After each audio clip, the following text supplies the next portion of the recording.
Esse assunto aqui, vamos debater. Eu recebo aqui o especialista em segurança pública, Rusley Medeiros, e também o representante da Associação de Cabos e Soldados, Jonathan Lopes. Obrigada pela participação de vocês. Sejam bem-vindos, viu? Obrigado. Então, vou pedir vocês como atuantes, né, na nossa segurança, no nosso dia a dia da população, já aconteceu uma situação parecida com vocês de se verem diante, né, de um possível suspeito, tá ali fazendo patrulhamento e aí se sentirem, né, nessa pele? Como é que é isso? Explica pra gente. De fato, é uma situação bem corriqueira, né, na realidade dos policiais, né, sejam aqui do estado, de outros estados, né, essa situação em que você é colocado em risco o tempo inteiro, né, principalmente em locais de intenso tráfico de drogas, intenso troca de tiros, né, então o policial, com certeza, ele se depara com situações como essa no seu cotidiano. Faz parte, Jonathan, do cotidiano de vocês? Faz parte, inclusive, comigo já aconteceu um fato parecido, né? Na área em que eu trabalhava, e por coincidência o indivíduo também portava uma metralhadora nas mãos e nós tivemos que rapidamente reagir. Eu digo que é uma situação muito difícil porque é segundos para a gente poder tomar a decisão, né? Então o que normalmente se discute depois de analisar imagens, né, de analisar o fato, o policial tem segundos para poder decidir. Agora, a gente sabe, né, numa situação como essa daí, explica pra gente, explica pro pessoal de casa, por que o policial não pode atirar para matar numa hora dessa? A polícia militar, né, de todos os estados, o estado do Espírito Santo, o policial, quando ele sai de casa, ele não sai para matar, né, ele sai para proteger a sociedade.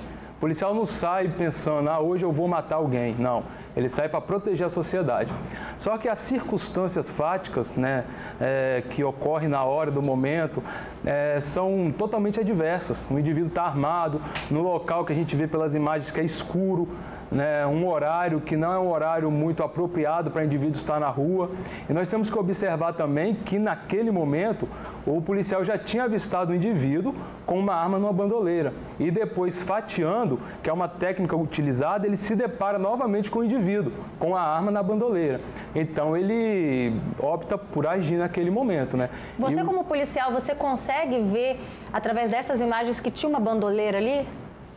A gente percebe que há algum objeto ali pendurado no corpo do indivíduo, sim. Mas mesmo diante daquele momento que ele se rende, que ele coloca as mãos para cima, qual atitude deveria ser do policial nessa hora? Então, a gente tem que pontuar o que é se render, né? Porque para o indivíduo estar rendido, ele não pode mais oferecer nenhum tipo de risco para o policial, né? Esse é o primeiro momento. No segundo momento, a gente percebe que é um vídeo editado, né? Há uma edição no vídeo, e que o indivíduo ele leva primeiramente as mãos na cintura, né? Provavelmente naquele momento o policial já se viu no risco iminente e já processou na mente dele para efetuar o disparo. Logo depois, o indivíduo aparentemente levanta as mãos, né? Agora, uma dúvida. A partir do momento que ele levantou ali as mãos, atirar para matar, né? Que a gente sabe que foram 2 tiros no peito. Rusley, você também, como especialista em segurança pública, onde está o erro ali? Onde pode estar o erro? É um pouco difícil, né, Roberta, nós falarmos de onde está o erro numa situação dessa, porque é necessário nós avaliarmos diversos fatores. A questão é, naquele momento ali, de fato, nós estávamos no local de intenso tráfico, né, de um local bem violento, a polícia, o policial, né, estava apenas com o seu parceiro, há indícios do que o indivíduo estivesse armado, né, com a sua bandoleira. A bandoleira é como se fosse uma alça segurando uma arma longa, né, no caso uma submetralhadora, que foi encontrada conforme o boletim de ocorrência. Então, a gente precisa entender, Roberta, as circunstâncias de fato. Claro que se a polícia, ela não existe para matar em nenhum lugar do mundo, né? Não é a função da polícia essa, a função da polícia é garantir a segurança sua e também a segurança da população a qual ela pertence. Então, no exato momento em que o indivíduo se rende, e aí, muito bem dito pelo Jonathan, né? A gente precisa avaliar se de fato, para aquele policial que ali se encontrava, ele tenha sido percebido que o indivíduo estava rendido, né? Porque somente o policial vai poder dizer isso. Agora, os 2 tiros dados no peito são tiros que realmente fazem parte do protocolo, né? Inclusive, a gente não pode falar aí em assassinato no primeiro momento, a gente não pode falar aí que houve aí um excesso do policial no primeiro momento, porque a prática é justamente essa, 2 tiros no peito, né? Para fazer cessar a injusta agressão. Essa é a prática, né? Então, para aquele policial, a princípio, a priori, ele identificou que aquele indivíduo colocava ele em risco.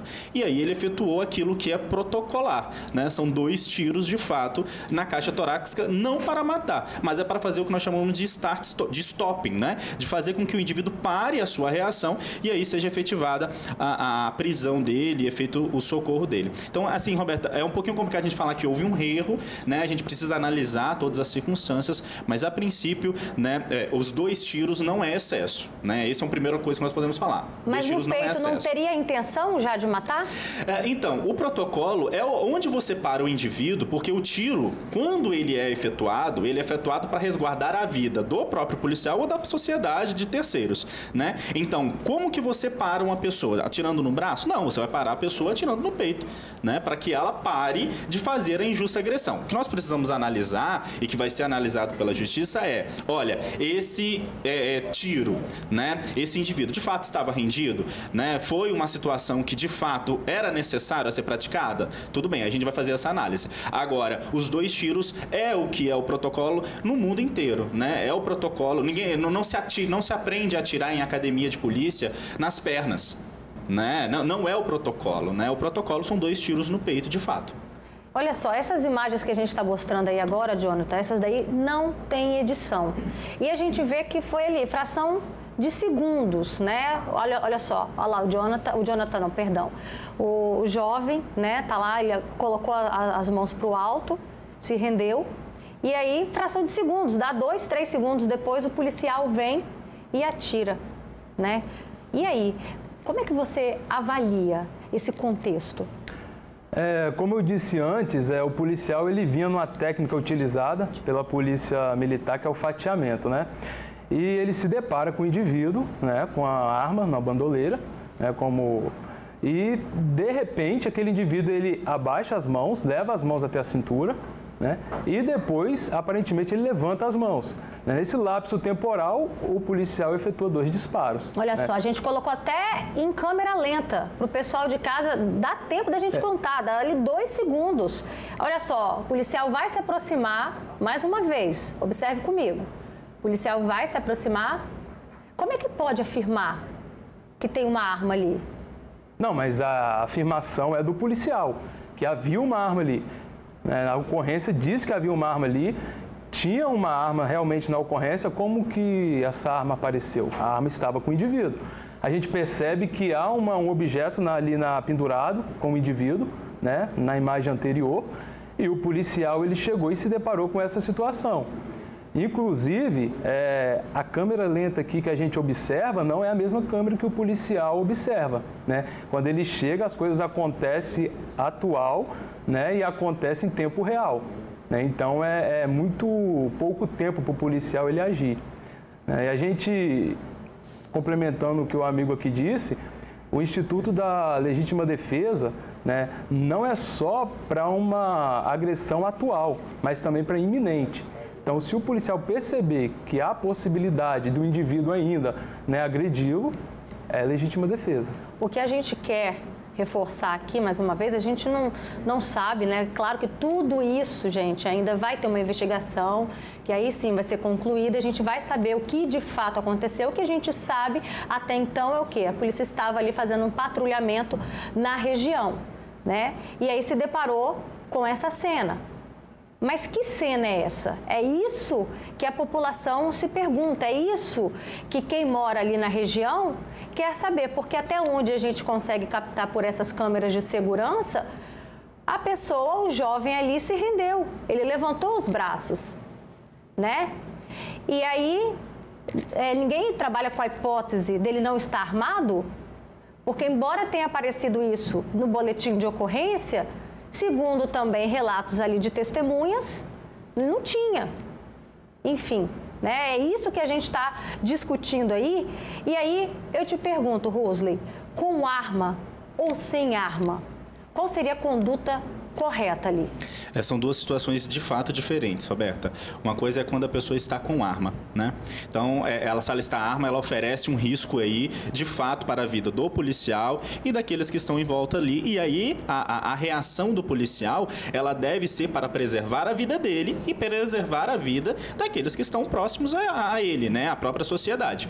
Agora, não havendo arma, Roberta, aí, de fato, nós temos uma situação um pouco mais delicada a ser analisada, né? Se não existir a arma, não existe, em tese, a injusta agressão que, de alguma forma, vai legitimar a ação daquele policial. Não só nessa situação, como qualquer outra situação. Então, a gente precisa, de fato, fazer essa distinção. Havendo arma de fogo, a gente precisa entender que o policial, a gente não sabe o que aconteceu antes, os 5 minutos antes dessa situação, dessa operação, não sabe como esse policial subiu, como ele já estava sendo recebido nessa comunidade. A gente precisa também avaliar isso. Agora, é claro, Roberta, a questão da arma de fogo faz toda a diferença no protocolo de atendimento. Havendo arma de fogo ou indícios de arma de fogo, a gente vai sim levar para uma situação mais crítica, né? Vai elevar aí o que nós chamamos de uso diferencial da força. A gente já vai para o último nível, que é o combate com a própria arma de fogo. Agora, não havendo a arma de fogo, é necessário que se faça a avaliação e o policial, ele é treinado, ele é preparado para fazer essa avaliação, se ele vai utilizar da própria arma de fogo para cessar essa injusta agressão sem arma de fogo, ou se vai utilizar aí de um spray de pimenta, né? Se vai utilizar de uma arma de choque, enfim, de qualquer outro instrumento de menor potencial ofensivo.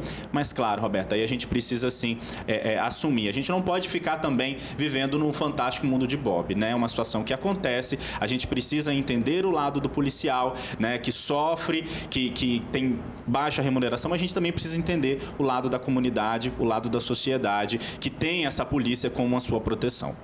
A gente sabe muito bem, né, a importância da polícia, sim, na nossa sociedade, o quanto vocês correm risco no dia a dia, né, sobe morro, desce morro, vai atrás de bandido, de traficante, né, mas o que não pode acontecer é a população de bem. Não estou afirmando nada, viu, gente, sobre esse caso. O que não pode acontecer, como a gente sempre vê também, população de bem pagando por isso, né? Porque, afinal de contas, polícia também não é juiz, né? Você não pode ali em 2, 3 segundos decidir, é para isso que a pessoa é presa, é para isso que depois tem todo um julgamento, né? E é isso que a população também precisa entender. A polícia, Roberta, ela não é a juiz, mas ela é a protetora, ela é a garantidora, né? Então a gente tem que entender primeiro o papel da polícia, né? De proteção da comunidade, proteção da sociedade, proteção dos direitos humanos fundamentais. Essa é a função da polícia. Agora, nós também não podemos atribuir à polícia a atividade dos 3 poderes, né? E a atividade de julgar, executar aquilo que ele fez como julgamento, né? O policial também não é, né? E ele também não quer ser esse indivíduo, né? Que julga e que já condena, né? Então, e a gente tem que entender também, Roberta, que o policial, a polícia, né? Mas principalmente os seus agentes, nós não somos perfeitos, né? Os policiais não são perfeitos. De fato, acontece erro, né? E quando acontecer esse erro, deve ser analisado, deve ser punido, né? Para que não aconteça novas situações que porventura venha a ser demonstrada que o policial agiu não conforme aquilo que é previsto dentro das suas atribuições. Mas o policial não é perfeito, o policial é ser humano, né? A gente tem essa ideia, a gente quer propagar essa ideia de que o policial é perfeito, né? E não erra, mas não, o policial não erra. O policial, ele erra, ele é um policial que sofre, é um policial que tem sentimento, né? Mas a gente precisa, então, entender também a função dele. A gente não pode criticar toda a polícia, a gente não pode, mesmo que esse fato, Roberta, seja demonstrado que houve um excesso por parte desse policial, que não é o caso até o momento, mas a gente precisa, então, entender que mesmo havendo esse erro, não é toda a corporação, não são todas as polícias, não são todos os agentes que vão cometer essas falhas. Pelo contrário, a maioria absoluta dos policiais estão e saem de suas casas para defender a população, sob o risco da sua vida ser ceifada. Tá certo. Muito obrigada pela participação de vocês e a gente segue